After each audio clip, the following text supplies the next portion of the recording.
టమాటా అనేది ఆరోగ్యానికి ఎంతో మేలు చేసే కూరగాయలలో ఒకటి.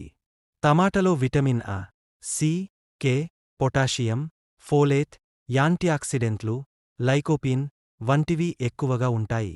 లైకోపీన్ అనే యాంటీఆక్సిడెంట్ హృదయ సంబంధిత వ్యాధులను నివారించడంలో సహాయపడుతుంది. ముఖ్యంగా ప్రోస్టేట్, స్టమక్ మరియు లంగ్ క్యాన్సర్ను నివారించడంలో లైకోపీన్ మరియు ఇతర ఫైటోకెమికల్స్ సహాయపడతాయి.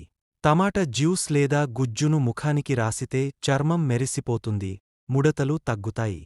విటమిన్ ఎ వలన దృష్టి శక్తి మెరుగవుతుంది, నైట్ బ్లైండ్నెస్ నివారించవచ్చు.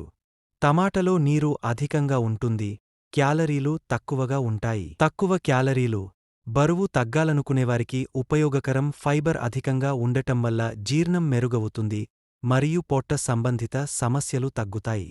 టమాటా తినేటప్పుడు తీసుకోవలసిన జాగ్రత్తలు. ఖాళీ కడుపున టమాటా తినకూడదు. అతి ఎక్కువగా తినరాదు. పొడి చర్మం ఉన్నవారు ముఖానికి నేరుగా రాయకండి. రాత్రి సమయంలో ఎక్కువగా తినకండి. అలర్జీ ఉన్నవారు జాగ్రత్త. ఎవరు తక్కువగా తినాలి? కిడ్నీ రోగులు, గ్యాస్ సమస్య ఉన్నవారు.